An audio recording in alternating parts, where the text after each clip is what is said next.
며칠 전에 가족들과 함께 서울 시내로 외출을 할 이유가 있어서 서울 시내로 외출을 함께 다녀오게 되었습니다.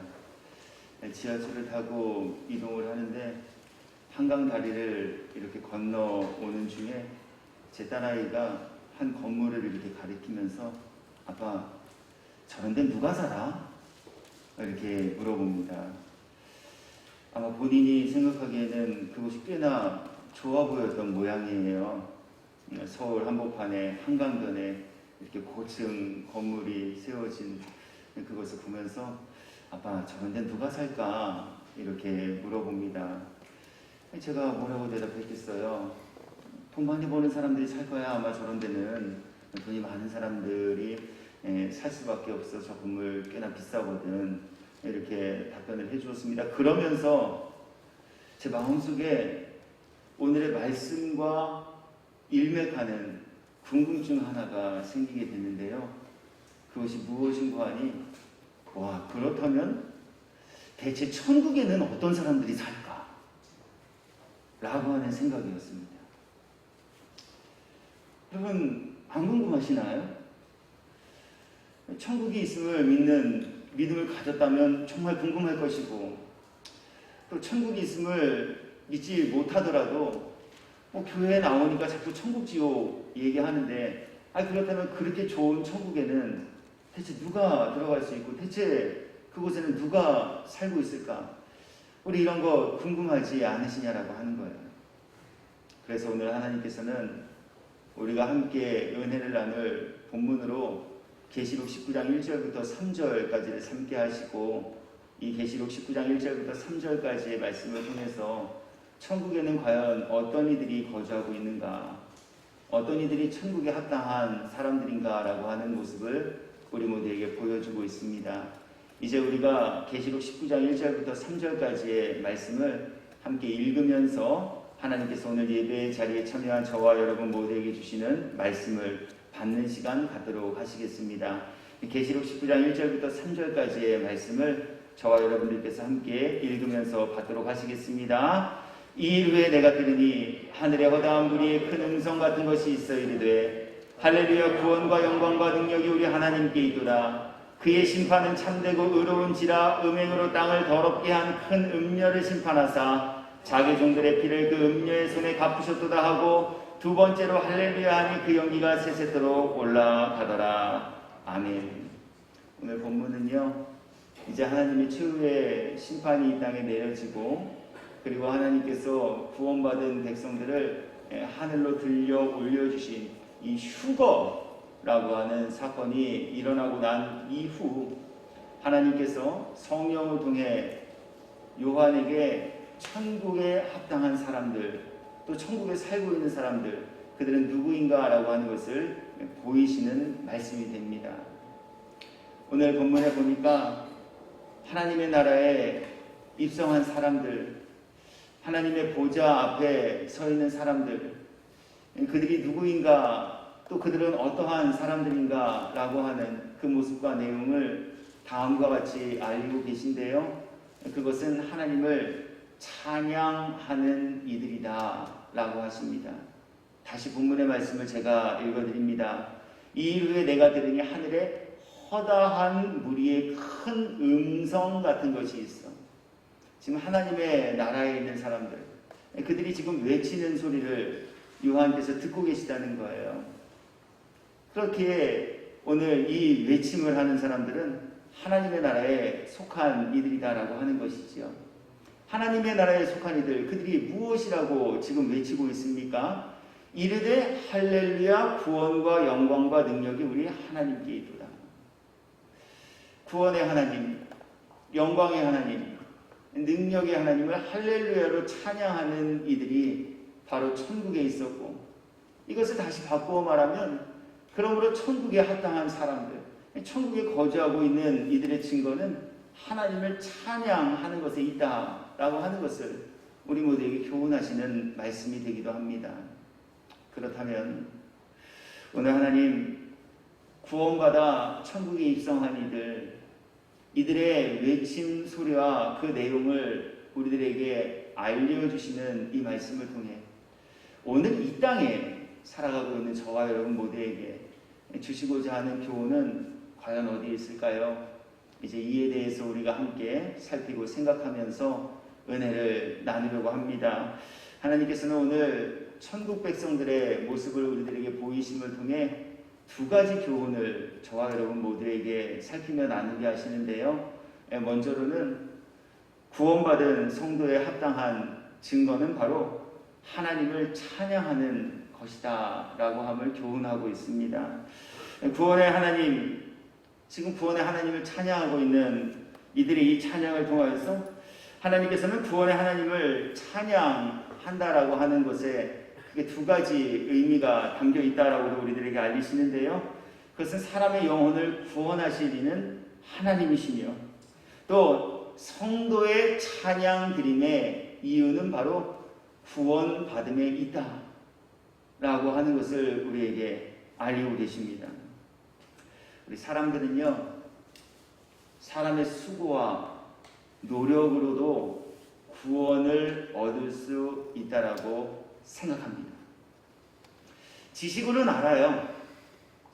지식으로는 무엇을 압니까? 하나님을 믿는 믿음이 사람의 영혼을 구원과 영생에 이르게 한다라고 우리는 알고 있어요. 그러나 사람들이 하나님께서 정하여 놓으신 이 구원의 길과 방법을 잘 믿지는 못하고 있습니다. 무언가 하나님을 믿는 것만으로는 구원을 완성하기에 조금 부족함이 있다고 생각해요.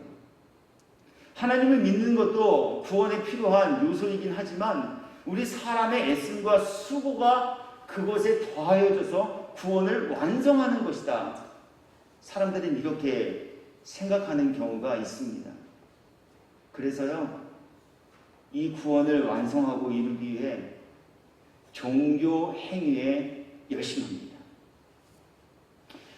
구원은 하나님을 믿는 오직 그 믿음에 있다라고 우리 주님은 말씀하셨고 우리가 머리로는 그것을 알고 있지만 그것이 믿어지지 못하기 때문에 무언가 불안한 나의 마음을 추스리고자 무언가 나도 구원이라는 것을 한번 완성하고 이루며 맛보기 위해 우리는 하나님의 말씀과는 엇나간 방법대로 구원을 이루기 위해 힘쓰며 살아갈 때가 참 많이 있다라고 하는 거예요. 아니, 참 많은 사람들이 사람의 수고와 노력으로도 구원을 완성할 수 있다라고 생각하며 살아가고 있다라고 하는 거예요.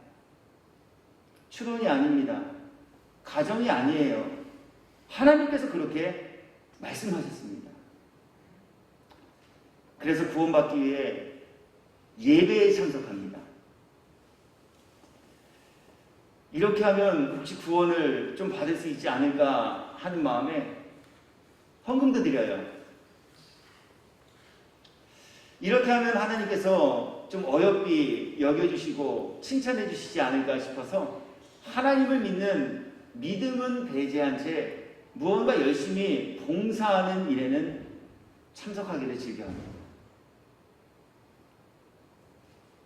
그러나 하나님께서는 결코 사람의 영혼이 구원에 이르게 되는 것이 사람의 수고와 노력, 특히 종교 행위에 참석하는 것에 있지 않다라고 하십니다.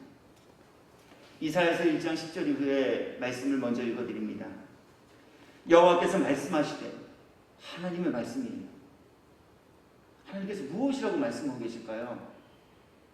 너희의 무수한 재물이 내게 무엇이 유익하니요?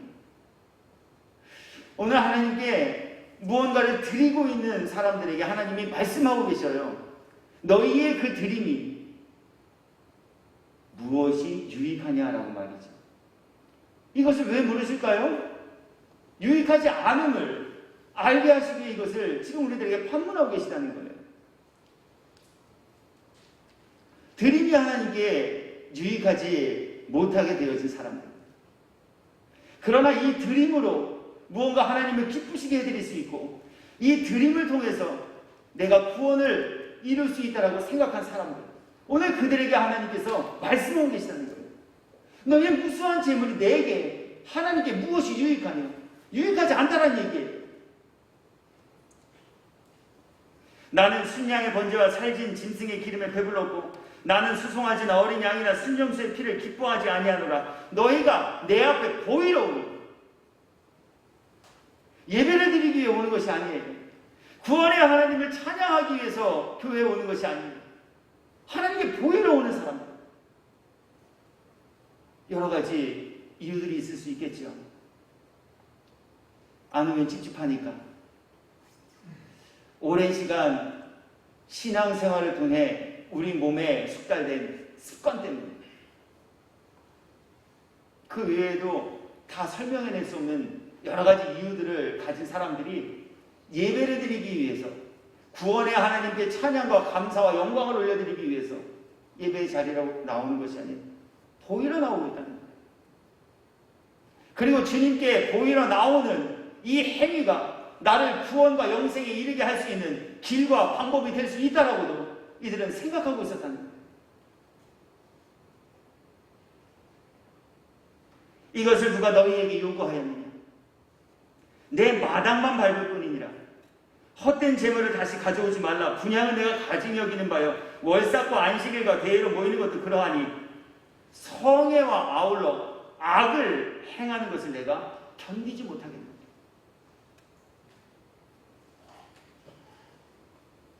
하나님을 믿진 않아요. 그래서 두 눈 시퍼렇게 뜨시고 불꽃과 같은 눈동자로 우리의 일거수일투족을 감찰하시는 여호와 하나님 앞에선 그 하나님을 두려워하지 않게, 믿지 않게 아무렇게나 막 살아요. 악을 행하기도 해요. 거친 말들을 쏟아내기도 합니다. 어두운 표정을 짓기도 하고요. 실제적으로 상대에게 피해를 입히는 행위들을 하기도 하고, 남을 기망하기도 하고, 불의한 재물을 탐닉하기도 하고, 음침한 곳에서 윤리 도덕적으로 타락한 죄를 범하면서 살아가고 있지만, 헌금 드리면, 교회 나와서 예배 시간에 참석하면, 무언가 열심히 하면 그래도 하나님이 나를 구원하여 주시겠지, 이렇게 생각하며 살아가는 이들에게 오늘 주님이 일침을 주고 계시다라고 합니다. 구원은 우리의 행위로 결코 완성하거나 이룰 수 없음도 주님은 오늘 이 종교 예식에 참여한 종교인들에게 분명하게 말씀하여 주고 계시다는 거예요. 또한 하나님께서는 우리의 행위뿐만이 아니라 우리가 무엇이 되는 것도 우리의 구원과는 전혀 상관없는 것임을 우리들에게 말씀합니다. 먼저 하나님 말씀 읽어드릴게요. 마태복음 23장 23절입니다. 화 있을진저. 장차 화 당할 사람들이라는 거예요. 누가 하나님의 예고된 이 말씀 앞에 화 당할 이들이라 하십니까? 외식하는 서기관들과 바리새인들이다. 성경에서 서기관과 바리새인이라 하면요, 여러분 많이 들어보셨을 거예요. 오늘날 종교의 지도자들입니다. 종교의 지도자들 어렵게 대유하실 것 없죠? 목사들이라는 거예요. 교회에서 말씀을 가르치는 말씀 교사들이라는 거예요. 오늘 이들에게 주님은 화가 있을 것이다 말씀하셔요. 왜 그렇습니까? 주님 무엇 때문에 종교의 지도자들, 말씀 교사들에게 화를 예고하고 계실까요? 그들 모두 하나님을 믿는 믿음을 갖지 않은 채 종교인이 되어져 버렸기 때문에 그래요. 화 있을진저 외식하는 서기관들과 바리새인들이여, 너희가 박하와 회양과 근체의 11조는 들이되 율법에 더 중한 바 정의와 긍휼과 믿음은 버렸다. 11조 드리고 있어요. 종교의 지도자도 됐습니다. 명찰도 달았어요. 그러나 오늘 이들은 하나님을 믿는 믿음을 저버린 이유로 인하여서 하나님께로부터 화받을 자가 되어질 것이다 라고 하는 책망받는 이들이 되고 말았다는 거예요. 또 한 곳의 말씀도 읽어드릴게요. 마태복음 23장 27절부터 28절입니다. 화 있을진저 외식하는 서기관들과 바리새인들이요, 또 하나님의 진노를 당할 사람들, 그들에 관하여서 예수님 말씀합니다. 무엇이라고 말씀합니까? 회칠한 무덤 같으니 겉으로는 아름답게 보이나 그 안에는 죽은 사람의 뼈와 모든 더러운 것이 가득하도다. 이와 같이 너희도 겉으로는 사람에게 옳게 보이되 안으로는 외식과 불법이 가득하다.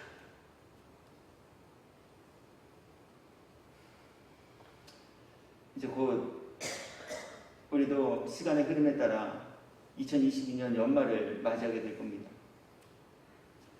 연말이 되어지면 목사에게 가장 큰 기도의 거리가 생깁니다. 그것은 바로 직분자를, 새로운 임원을 세우는 일을 해야 하는 이유로 목사는 고민하고 기도하게 됩니다. 설교했잖아요. 들으셨잖아요. 제 이야기가 아니잖아요. 하나님 말씀이잖아요. 무엇을 하는 것보다 예수님을 잘 믿는 것이 우리 사람에게 귀하다라고 여러분 귀에 못이 박히도록 6년 동안 들으셨잖아요. 무엇이 되시는 것보다 하나님을, 예수님을 바르게 잘 믿는 믿음이 사람의 영혼을 복되게 하고 사람의 영혼을 구원과 영생에 이르게 하는 힘과 능력이다. 우리 들었잖아요. 배우셨잖아요. 읽으셨잖아요. 그리고 믿지는 못할지언정 알고 계시잖아요. 그러나 믿지 못함으로 인하여서 이것이 믿어지지 않으니까 자꾸 무엇이 되려고 해요. 말씀이 믿어지지 않고 하나님의 뜻이 우리들에게 적용되어지지 못함으로 인해 하나님의 뜻과 방법대로 믿음과 신앙생활을 영위해 가기보다는 자꾸 무엇이 되는 것에 혈안이 돼요. 무엇이 되는 것을 신앙생활의 목적으로 삼게 돼요. 그래서 내가 바라는 바 원하는 대로 무엇이 되지 못하면 스스로 시험에 빠집니다. 무엇을 시켜달라고 합니다. 무엇이 되겠다라고 합니다. 그러나 하나님께서는 말씀을 통해 계속적으로 우리들에게 알리시며 깨우쳐 주시기를 무엇이 된 것이 하나님을 기쁘시게 해드리는 것이 아닌 하나님을 믿는 믿음이 하나님을 기쁘시게 해드리는 능력이에요. 무엇이 되는 것이 우리 사람의 영혼을 구원과 영생에 이르게 하는 것이 아닌 믿음만이 오직 사람의 영혼을 구원과 영생에 이르게 하는 능력과 길이라 말씀하고 계시다는 거예요. 이 말씀과 이 원리 앞에 목사도 예외가 될 수 없어요. 다 아시잖아요, 여러분. 목사면 무엇합니까? 하나님을 믿지 않으면 목사라도 구원과 영생과는 상관없는 사람이 됩니다. 목사의 아버지면 무엇합니까?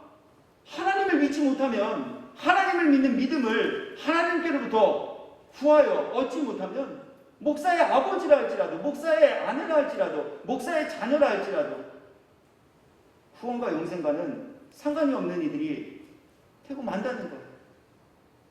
목사뿐이겠습니까? 교회 안에 있는 모든 직분자들과 말씀 앞에서 우리 모두에게 통일하게 적용되는 교훈과 원리이죠.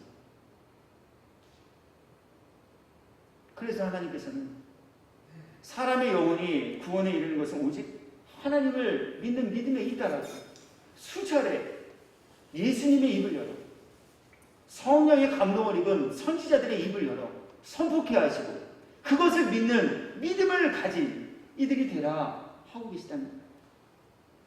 사도행전 4장 12절 말씀입니다. 다른 이로서는 구원을 받을 수 없는 이 말씀 왜 주실까요?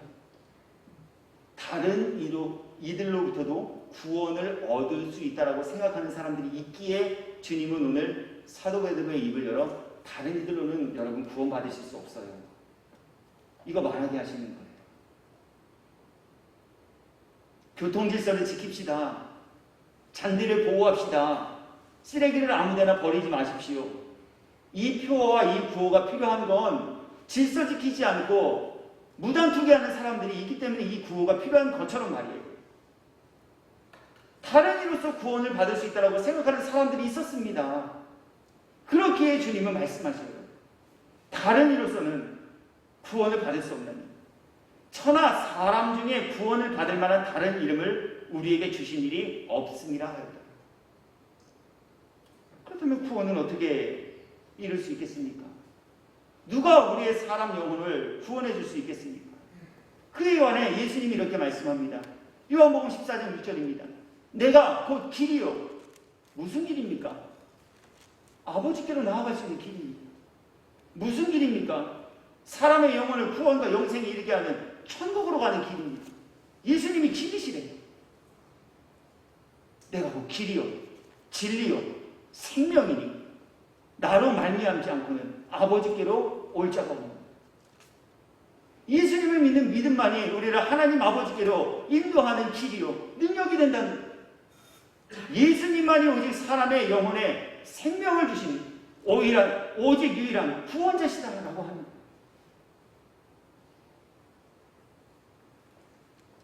그래서 하나님께서는 이 진리를 깨달은 사도 바울의 입을 열어 사람의 영혼이 구원에 이르게 되는 것, 그 능력이 여호와 하나님께 있음을 다시 한번 고백하며 증언케 하시는데요. 갈라디아서 3장 26절입니다. 너희가 다 믿음으로 말미암아 너희가 직분을 받았기 때문에 너희가 무엇을 하였기 때문에 그로 말미암아 이렇게 하지 않으셨어요. 너희가 다 믿음으로 말미암아 그리스도 예수 안에서 하나님의 아들이 되었어요. 그래서요, 이 말씀을 믿는 믿음을 가진 사람들은 구원받은 이들입니다. 구원받은 이들에게는 바로 이 믿음이 있기에 사람의 애씀과 수고와 그 어떤 노력으로도 이룰 수 없는 구원의 은혜와 복을 입혀주신 여호와 하나님께 항상 찬양과 감사로 영광을 올리게 된다라고 하는 것을 오늘 우리에게 말씀하고 계십니다. 찬양하기 때문에 구원을 받은 것이 아니라 구원하여 주신 그 은혜와 사랑이 감사하여 하나님께 찬양으로 영광을 올리게 되어진다라고 하는 거예요. 그러시면서 주님은 이제 저와 여러분 모두에게 그렇다면 오늘 우리가 찬양하고 있는 이 찬양의 이유는 과연 어디에 있는가라고 하는 것을 묻고 계시다고 합니다. 찬양 안 하시는 분은 그렇다 치더라도 우리가 찬양을 하고 있다면, 우리가 입술을 열어 하나님께 영광을 올려드린다라고 고백하고 있다면 과연 우리들의 찬양과 우리들의 이 영광 올려드림과 우리들의 이 감사의 모든 이유와 조건들은 과연 어디에 두고 있으며 무엇으로 찬양하고 있는가라고 하는 것, 오늘 주님 저와 여러분 모두에게 묻고 계시다는 거예요. 혹시 내 마음에 들 때만 우리 찬양하고 있지는 않으신가요? 육신의 정욕, 안목의 정욕, 이생의 자랑을 하나님께서는 버리라 말씀하신 그 말씀 앞에서도 내가 바라고 내가 갖고 싶고 내가 이루고 싶은 것들이 이루어질 때만 우리 그것도 온전함이 아닌 나의 수고도 있지만 그래도 하나님이 조금 도와주셨네, 하나님 고마워요, 우리 이런 마음 가지고 하나님께 찬양하며 하나님 홀로 영광 받아주십시오라고 말하고 있지는 않는가라고 하는 것이지. 우린 과연 무슨 이유로, 무엇 때문에 하나님께 찬양을 드리고 있는가? 오늘 주님 저와 여러분 모두에게 이것을 물으시면서 구원받은 성도의 합당한 증거는 구원하신 여호와 하나님으로 인해 찬양하는 것이다, 우리들에게 알리시며 우리에게는 과연 그렇다면 이 증거와 이 찬양의 열매가 삶 속에서 맺혀지고 있는가 라고 하는 것을 오늘 저와 여러분 모두에게 주님 점검하고 확인해보라 말씀하고 계십니다. 설교하였기 때문에 찬양할 수 있는 이들이 아닌, 아무리 생각해봐도 정말 나의 나된 것은 하나님의 은혜, 아무리 따져보아도 나의 수고와는 전혀 비교할 수가 없는 놀라운 구원의 은혜를 알려주신 그 하나님의 큰 사랑이 깨달아지고 믿어짐으로 하나님께서 받으시기에 합당한 찬양과 감사의 고백이 살아가는 날 동안 우리 모두의 삶의 현장 속에서 날마다 울려 퍼지며 또 열매로 맺혀질 수 있는 복 입은 이들 되시기를 예수님의 이름으로 축복합니다. 오늘 이것이 천국에 입성한 사람들, 즉 천국에 입성하기에 합당한 사람들의 모습과 그 증거라 말씀하십니다. 두 번째, 성도의 합당한 증거는요, 하나님의 능력을 찬양하는 것이라 하십니다. 오늘 천국에 입성한 이들이 하나님의 보좌 앞에서 무엇을 찬양하며 무엇으로 하나님께 영광을 올려드리고 있습니까? 구원의 하나님, 영광과 능력의 하나님을 이들은 찬양하고 있습니다. 여기서 능력은요, 내가 바라고 원하는 대로 할 수 있는 힘을 뜻하는 것이 절대 아닙니다. 하나님께서 구하는 이들에게 내려주시고 입혀주신 능력은요, 바로 하나님 앞에서 우리 연약하기 짝이 없는 인생들이 죄를 지으며 살아갈 수밖에 없지만, 우리 연약한 이 죄 지으면서 살아갈 수밖에 없는 인생들에게 능력을 주사 하나님이 주신 그 능력으로 말미암아 죄 짓지 않고 살아가게 하시는 힘을 뜻해요. 우리 성경에 보면 신앙의 선진 중에 요셉이라는 분이 소개되어지고 있습니다. 요셉의 이야기는 우리 모두가 대충 알고 있는 내용들이기도 합니다. 저는 오늘 우리가 알고 있는 이 요셉의 이야기 중에 요셉이 보디발의 아내의 유혹을 받았을 때 장면을 함께 좀 나누려고 해요. 노예로 팔려갔습니다. 주인의 아내 안주인 사모님이 요셉을 유혹하기 시작합니다. 성경은 다른 이유 이야기하고 있지 않아요. 나머지는 다 우리가 그냥 추론해낼 뿐이에요. 요셉이 그 안주인의 유혹을 받아들였다면 훨씬 더 편안한 삶을 살 수 있었을지도 모르겠다. 다 우리 생각이에요. 근데 성경은 그런 이야기 하고 있잖아요. 별로 중요하지 않다라는 거예요. 성경이 요셉께서 보디발의 아내로부터 유혹을 받았을 때 가장 중요하고 가장 중점적으로 보며 묘사해내고 있는 것은 그가 그 유혹을 어떻게 물리쳐냈는가라고 하는 부분입니다. 무엇으로 요셉이 거부할 수 없는, 또 거절하기 참 쉽지 않은 이 보디발의 아내, 주인 마나님의 유혹을 뿌리치며 이겨낼 수 있었을까요? 그에 관해 성경은 그 이유와 그 능력이 바로 하나님을 믿는 믿음, 하나님이 주신 죄를 이기게 하는 능력이 있다라고 말씀합니다. 창세기 39장 9절입니다. 그 후에 그의 주인의 아내가 요셉에게 눈짓하다가 동침하기를 청한다. 유혹했습니다. 그런데 요셉은 이 유혹에 넘어지지 않았습니다. 그에 대해 성경은 이렇게 말씀합니다. 이 집에는 나보다 큰 이가 없으며 주인이 아무것도 내게 금하지 아니하였어도 금한 것은 당신뿐이니 당신은 그의 아내이니라. 그런즉 내가 어찌 이 큰 악을 행하여 하나님께 죄를 지으리까. 하나님이 살아계심을 믿었어요. 하나님이 살아계심을 믿지 않았다면 그까지고 하나님 앞에 죄 지은 걸 어떻겠어요. 그러나 하나님이 살아계심을 믿었기 때문에 요셉은 하나님의 말씀 앞에서 죄 짓지 않는 자리에 서실 수 있었어요. 또 요셉은요, 하나님의 살아계신 뿐만이 아니라 하나님께서 전지전능하신 분이 되심을 믿는 이 은혜의 성분인 믿음을 하나님께로부터 허락받은 이가 되셨어요. 시편의 기자는 하나님의 전능하심에 대해 이렇게 찬미합니다. 여호와께서는 나의 안고 일어섬을 하시며 멀리서도 내 입에 모르는 말이 없으신 분이십니다. 믿으십니까? 저에게도 지금 질문하고 있어요. 정말 믿고 있나요? 내 모든 일거수일투족을 하나님께서 불꽃과 같은 눈동자로 보고 계시는 것이 우리 믿어지냐고요. 이거 믿어진다면 으슥한 골목에서 남들이 보지 않는다고 해서 아무렇게나 죄 범하며 살지 못할 것이 분명해요. 우리 과속 카메라 앞에서도 속도 줄이는 것이 사람의 마음인데요. 사람의 반응인데요. 감히 살아계신 하나님, 행위대로 갚아주시는 하나님, 그분이 불꽃과 같은 눈동자로 우리들의 모든 삶을 지켜보고 계신 것이 믿어진다면 죄질 수 있겠냐고요. 아니 죄를 짓다가라도 뜨거워, 깜짝이야 멈추지 않으시겠어요? 하나님이 우리의 마음의 생각을 다 읽고 계신다라고 하는 것이 우리 믿어진다면 우리 마음속으로 죄 지을 수 있겠어요? 아니, 죄가 찾아올 수는 있겠죠. 마귀가 악한 씨를 사람의 마음속에 뿌려놓기도 하니까요. 그러나 하나님이 내 마음의 생각을 읽고 계신다라고 하는 것이 믿어진다면 악한 마귀가 그것을 뿌려놓았다 할지라도 우리 빨리 그것 쓸어내버리고 털어내버리고 잘라내버리는 그 자리로 나아가지 않겠어요?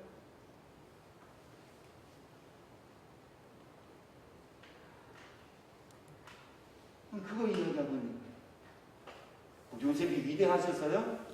아니에요. 하나님이 죄에 범하지 않을 수 있는 이 능력을 요셉에게 믿음이라는 것으로 부여해 주셨어요. 왜요? 이 믿음은 사람에게서 나는 것 아니잖아요. 하나님이 주신 은혜의 선물이래요. 요셉이 믿고 싶어 믿은 것 아니에요. 하나님이 믿어지게 해주셨어요. 그 믿어지게 하심으로 인하여서 요셉은 죄에 질만한, 죄 짓자고 달려오는 그 유혹의 모든 시험으로부터 믿음을 지키며 살아내는 능력을 가지게 되었다는 거예요. 우리는 이 능력을 가진 성도가 되었습니까? 정말 하나님 믿으세요? 그래서 악한 생각이 찾아올 때 깜짝이야. 하나님 다 보고 계시지. 하나님 죄송해요. 나도 모르게 잠깐 이런 생각 품었어요. 이런 생각 또 품지 않을 수 있도록 하나님 저 좀 지켜주세요. 지지난달 첫날 새벽 기도에 이 믿음을 가진 어린아이가 이런 고백을 기도의 제목으로 올려드렸어요. 하나님, 요즘 제 마음이 자꾸 이상해요. 이상한 생각이 들어요. 제 마음에 이상한 생각이 들지 않게 해주세요. 정말 우리에게는 이러한 믿음의 고백들이 있는가라고 하는 거예요. 제가 그 봉투를 받아들고 얼마나 그 아이가 예쁘고 사랑스럽고 기특해 보이는지 기도해 주었어요. 하나님, 이 아이에게도 이상한 마음과 생각이 들지 않게 해주시지만 저에게도 이상한 마음과 생각이 들지 않게 해주십시오.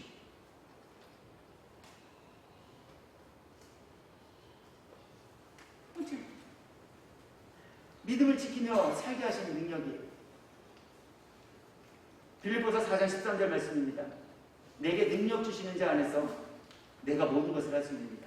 우리 앞서 권사님 기도 드려주신 가운데 오늘 이 내용을 가지고 하나님께 기도 드리심이 너무나도 놀랍고 또 귀하게 여겨지기도 했습니다. 상황 때문에 감사하잖아요. 좀 잘 되면, 그러나 안 되면 우리 금방 믿음에서 떠나가 버리고 말잖아요. 오늘 바울의 이 고백이 어떠한 상황 속에서 선포된 고백인지 여러분 잘 알고 계시잖아요. 비천에 처할 줄도 아는 풍부함 속에서도 그것 가지고 죄 짓지 않고 살아갈 수 있는 능력, 그 능력을 하나님께로부터 바울이 받으셨거든요. 그래서 오늘 바울이 그 능력을 주신 하나님을 이렇게 찬양하는 거예요. 내게 능력 주시는 자 안에서 내가 모든 것을 할 수 있느냐. 상황 때문에 믿음을 버리는 분들이 계셔요. 마태복음 13장 22절 말씀 읽어드릴게요. 가시떨기에 뿌려졌다는 것은 말씀을 들으나 세상의 염려와 재물의 유혹에 말씀이 막혀 결실하지 못합니다. 망하면 믿음에서부터 떠나가는 사람, 내 마음대로 잘 안 되면 시험 들었다라고 스스로 말하면서 믿음으로부터 떠나가는 사람 종종 목격하시잖아요.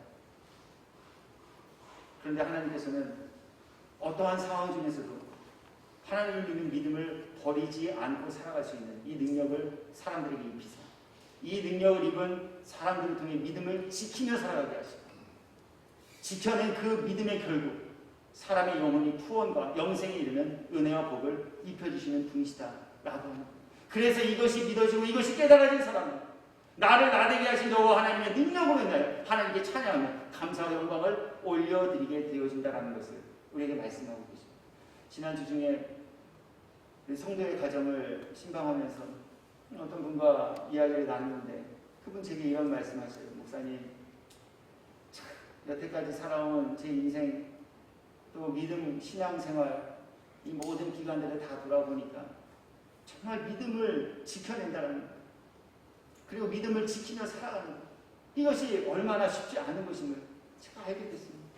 그래서 역시 믿음은 그냥 있는 것이 아니라 믿음은 굳게 붙잡고 지키며 사는 것, 그것이라는 것을 제가 깨달았습니다. 제가 속으로 생각했어요. 역시 장로님은 장로님이시구나. 이러한 고백을, 이러한 깨달음을 목사에게 전해줄 수 있는 그 귀한 은혜를 입으신 분이시구나. 하나님 능력이라는 내가 지킨 것 아니야. 내가 어금니 꽉 깨물고 오늘의 해가 지면 내일에 더 좋은 해가 뜨겠지. 막연한 인생의 기대와 소망 때문에 하루하루를 즐겁게 사는 것이 아니에요. 주님이 능력을 주셨어요.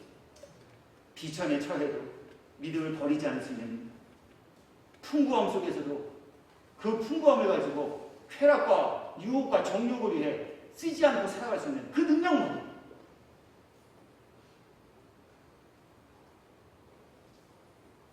첫 번째, 약속을 얻게 하는 능력이에요. 하나님께서는 예수님의 입을 열어 의를 위해 복음을 위해 박해를 받는 자는 복이 있다라고 하셨어요. 왜냐하면 의와 그리스도 예수의 이름으로 박해를 받는 자들에게는 하늘에서 상이 크다라고 정하여 놓으셨기 때문에. 그럼에도 불구하고 말처럼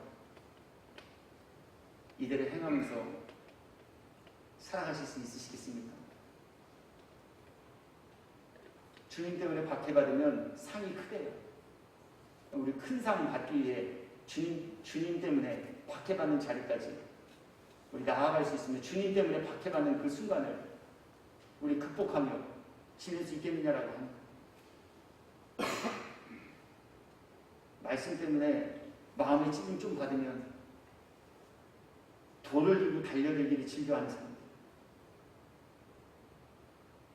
내 뜻과 내 마음과 조금 맞지 않으면 언제 그랬냐는데 뒤돌아서서 무는 습성을 가진 우리 사람들, 복음 전하다가 말씀대로 살다가 사람들에게 모함을 받고 조롱을 받고 놀림을 당하면 금방 회의감에 빠져. 야, 이렇게 사는 게 맞는 건가? 내가 욕을 먹으면서까지도 이 짓을 해야 되는 건가? 하며 중도 포기해버리는 습성을 가진 우리 인생. 잘한다고 격려하고 칭찬해줘도 활동말동한데 복음을 위해 박해를 받고 예수님 때문에 조롱을 당하는 이 일을 누가 감당하고 누가 견뎌낼 수 있겠는가라고 하는 거예요. 그래서 누가 큰 상을 얻으며 누가 천국에 입성하기에 합당한 일이 될 수 있겠는가라고 하는 것이지. 사람도 있지 않아요. 이 말씀이 믿어집니다. 이 말씀대로 살아갈 수 있는 하나님이 주시는 능력을 입은 이들만 예수님의 이 모든 약속의 말씀을 이루는 은혜와 복 입은 이들, 무엇보다 구원과 영생이 이른 천국의 백성들이 되어진다라고 주님은 말씀하는 거죠. 디모데후서 1장 8절입니다. 그러므로 너는 내가 우리 주를 증언함과 또는 주를 위하여 갇힌 자 된 나를 부끄러워하지 말고 오직 하나님의 능력을 따라 복음과 함께 고난을.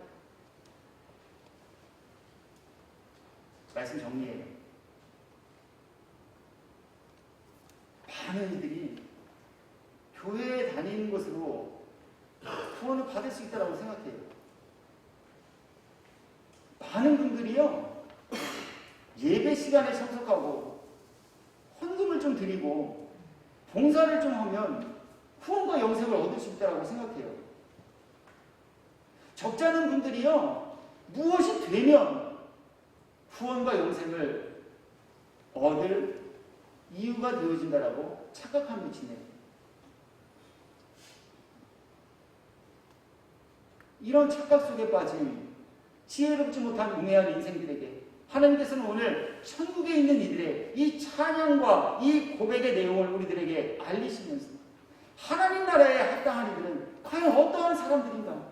구원받기에 합당한 사람들, 구원의 문을 통과하여 하나님의 보좌 우편에서 하나님의 위로를 받으며 영생할 이 복 입은 이들은 과연 누구인가라고 하는 것을 우리들에게 보이고 계시다는 거예요. 상황 때문이 아닌 우리 모두가 구원의 하나님으로 인하여 기뻐하며 즐거워하고 찬양하고 있습니까? 이거 묻고 계셔요. 나를 나되게 하신 그 능력 주신 능력이 되시는 여호와 하나님으로 인하여 우리는 찬양하며 하나님께 영광을 올려드리고 있습니까? 노래는 잘하죠.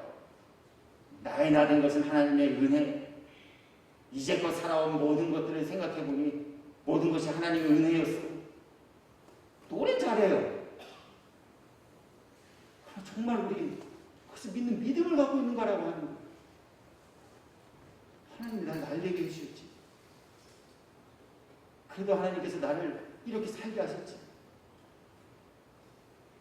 오늘 하나님께서 나를 그래도 예배 자리로 인도해 주셨지. 넘어지고 쓰러질 때 참 많지만 그래도 하나님께서 그럴 때마다 나를 붙잡아 주시고 이렇게 세워주셨지. 하나님 감사해요. 우리 이 하나님을 믿는 믿음 안에서 하나님을 찬양하고 있는가. 오늘 주님 이것 저와 여러분 모두에게 묻고 계십니다. 그리고 이것이 성도에 합당한 천국 백성에 합당한 증거라 하죠. 오늘 주님이 말씀하신 이 모든 말씀들이 우리들의 삶 속에서 열매로 맺혀지는 은혜와 복 입은 이들이 되어지시기를 예수님의 이름으로 축복합니다. 평생 목사로 살다가 나름대로 목회 열심히 한다고 했다가 주님 앞에 서는 날 외면당하는 일이 되시면 안 되잖아요. 놀러 가고 싶어도 참고 돈이 아까운 마음이 들었지만 헌금까지 드리고 무더위에 교회에 나와서 습한 지하실 청소하고 아무도 손대기 싫어하는 더러운 화장실 청소하고 그렇게까지 애쓰고 수고하셨음에도 주님 앞에 섰을 때 나도 모르겠다. 외면당하는 일을 되시면 안 되잖아요. 믿어지는 은혜가 저와 여기 모인 우리 모두 아니 말씀 앞에서 우리 모두 위에 늘 임하여 역사되기를 예수 그리스도의 이름으로 축원합니다.